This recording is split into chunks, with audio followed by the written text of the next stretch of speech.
今天想来聊一下压力对于运动员来说到底是好事还是坏事？是对于需要极度放松下潜的自由潜运动员来说，很多潜水员都会在下水前把自己的状态调节到最放松的状态，这样才能下去。但是我这2年的训练过程中呢，就发现如果训练当天一切风平浪静，无事发生，那我这天的训练状态就不会是最好的。反倒是如果这天流很大，还有一些浪，我就会更加容易进入心流的状态，而且当天的不错。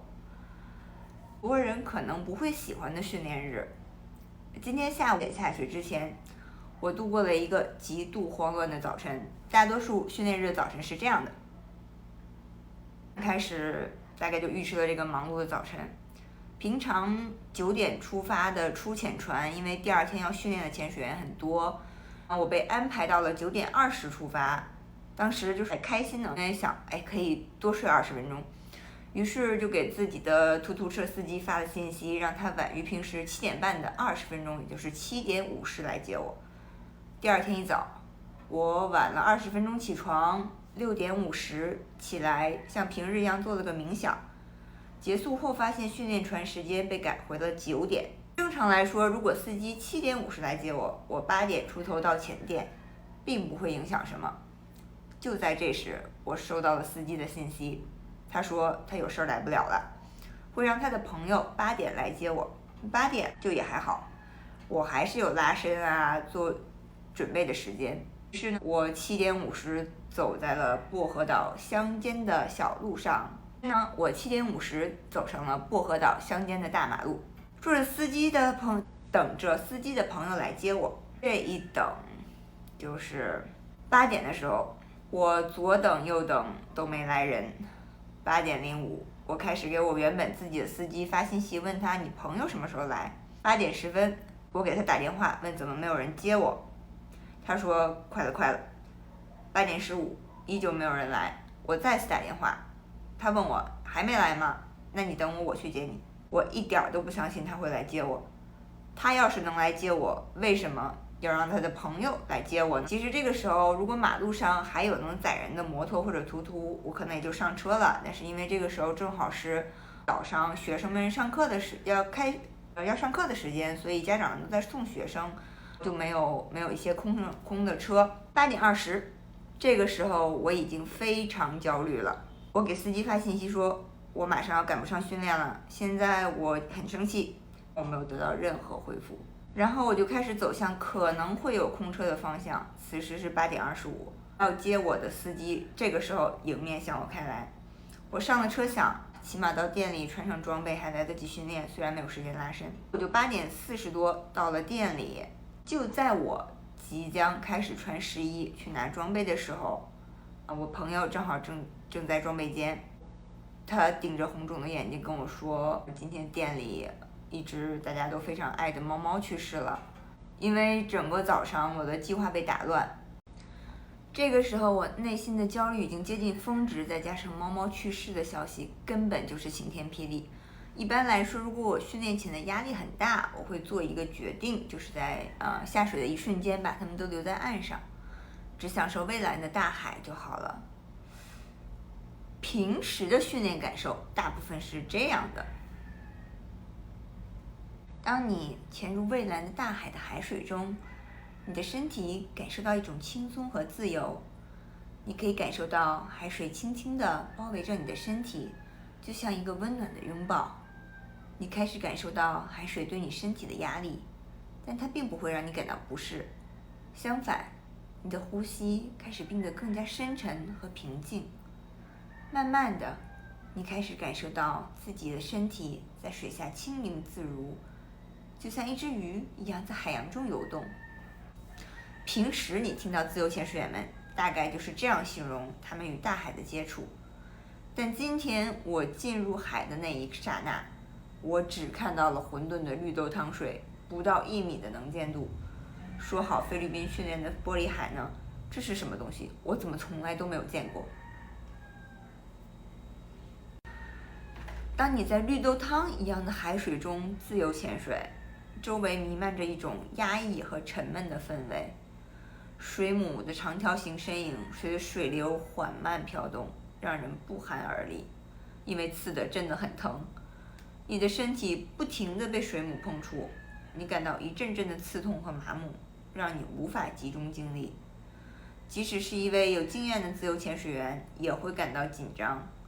在这个环境中，我感到自己仿佛处于一种迷幻的状态，视野被绿色海水所笼罩，你无法清晰地看到周围的景象，只能模糊地感受到海水的流动。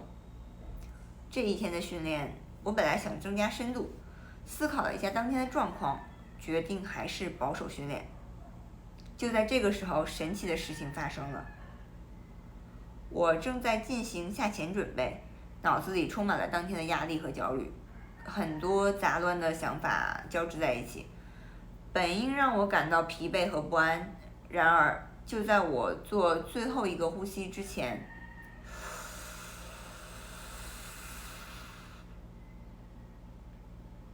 一种奇妙的感觉开始慢慢地降临到我身上。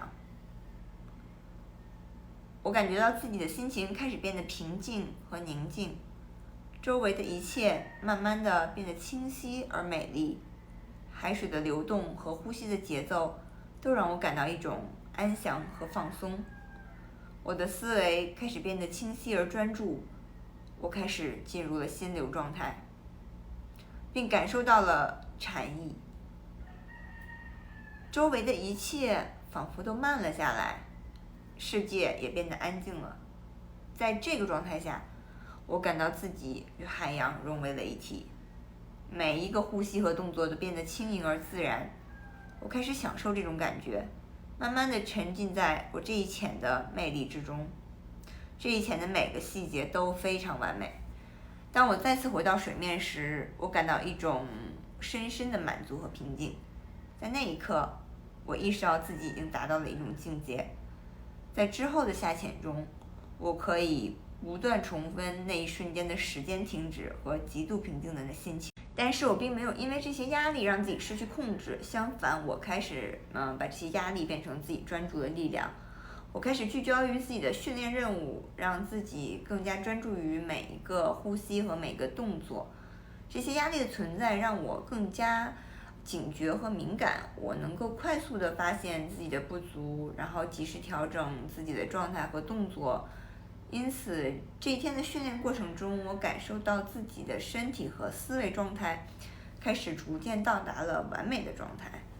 最后，当我完成了整个训练并浮出水面的时候，我会感受到一种莫名的自豪感和满足感。我意识到自己不仅克服了周围的压力，我还将它们转化成了自己的优势，让自己的训练效果更加的出色。虽然压力常常被认为是一种负面情绪，但我认为无论是对运动员还是任何人平常生活而言，就像我一样，适当的压力可以激发出他们最好的表现。当运动员面临挑战和压力的时候，压力可以帮助我们集中注意力，提高警觉和感知能力，以及增强自己的应对能力和决策能力。通过适度的压力，我作为运动员可以将自己的身体和思维状态都推向最佳状态，使得他们能够在训练和比赛过程中更加专注和出色。而且成功的克服压力也可以让我获得一种成就感和自信心，从而在比赛的过程中更加从容和自信地面对各种各样的挑战或者是难题。我也认为压力除了对运动员有帮助外，适当的也可以在我平时的生活中发挥很积极的作用。我也会面临各种工作压力，或者是朋友的压力，或者是学业压力等等。这些压力可以促使我更加积极地面对生活中的各种挑战，因为我想去跨越这个事情。在适当的压力下，我可以更加高效地完成任务，提高自己的生产力和创造力。当然，如果压力过大或者是持续时间过长，可能就会对我的生活和训练造成很负面的影响。焦虑抑郁、疲劳、厌训等等。但如果我可以把这些消极的情绪在训练里利用出来，那我也可以在平时的生活里跨越这些问题。